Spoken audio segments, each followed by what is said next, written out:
Thank you very much, Mr. Chairman, and I thank you all and congratulate you all on your willingness to provide public service. You will find there are days when you may wonder about the wisdom of your decision, but I think looking back on it as an overall situation, you will be grateful for the opportunity.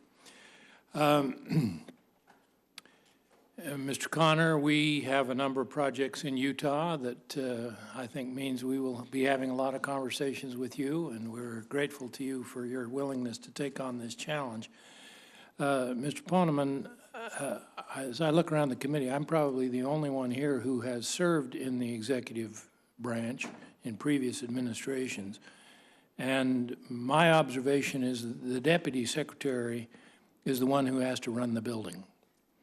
And I simply share that with you. The secretary deals with the policy levels at the top, but the person who is responsible to make sure that everybody gets along, that everybody meets his or her deadlines, that things happen and they work, it is an enormously significant administrative challenge. And I know you'll have an assistant secretary for administration, but basically the guy who has to run the building is the deputy secretary.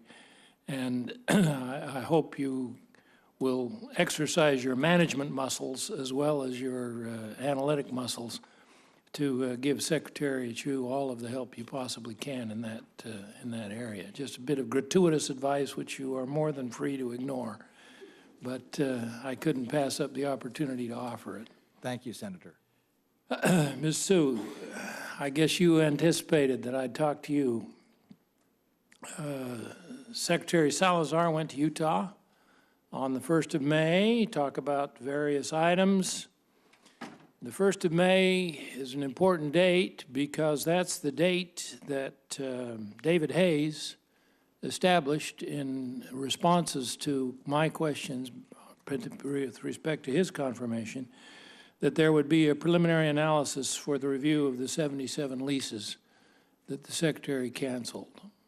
And unfortunately, the press reported the Secretary said, well, we couldn't meet the May 1st deadline because we didn't have David Hayes. And there have been statements, well, it's all Senator Bennett's fault because he's keeping us from getting the people that we need. So I'd like to talk about that for a minute. I've repeatedly told the Secretary that I would be happy to lift my hold on David Hayes after we've seen some progress on the review, but there has been no progress, simply the public statements that somehow I'm responsible for the fact that the department isn't doing anything. Now, David Hayes came to visit me in my office after we had this conversation, and he made a personal commitment to me that the review would proceed with or without him. Now, he said if it was with him, if he could be confirmed, it would proceed more rapidly, but that it would proceed. And he understood the current dynamic, recognized that he could not lead the team if he weren't confirmed, but that it would go forward. And it wasn't just in conversation. I have the document that he sent me, and he says, and I'll quote, "The review will proceed in a disciplined and timely way. The administrative record will be provided to all members of the review team as soon as it can be made available and before it is required by the court. Assuming the record can be made available within the next couple of weeks, every attempt will be made to review the record, conduct a site visit, and complete relevant interviews by May 1st. The review team will seek to complete its work and provide a report to the Secretary by May 29th. Now, here's the point where you come in. Composition of the review team. If confirmed, David J. Hayes will have overall responsibility for undertaking the review of the 77 parcels that were withdrawn from the Utah lease sale. Pending Mr. Hayes' confirmation, the review team will consist of the acting assistant secretary for policy, management, and budget, and acting directors of the BLM and the National Park Service and their designees. The acting solicitor, Art Gary, will provide legal support to the extent needed. Now, that doesn't indicate to me that the thing can't go forward without David Hayes. It's a pretty clear statement that there was every intention that it would go forward. And none of that has happened. So I come to your statement that you say that we need to have more transparency, efficiency, and effectiveness. And there's nothing I would like more with respect to these 77 leases than more transparency, efficiency, and effectiveness. And assuming that your confirmation will go through, and I see no reason why it should not,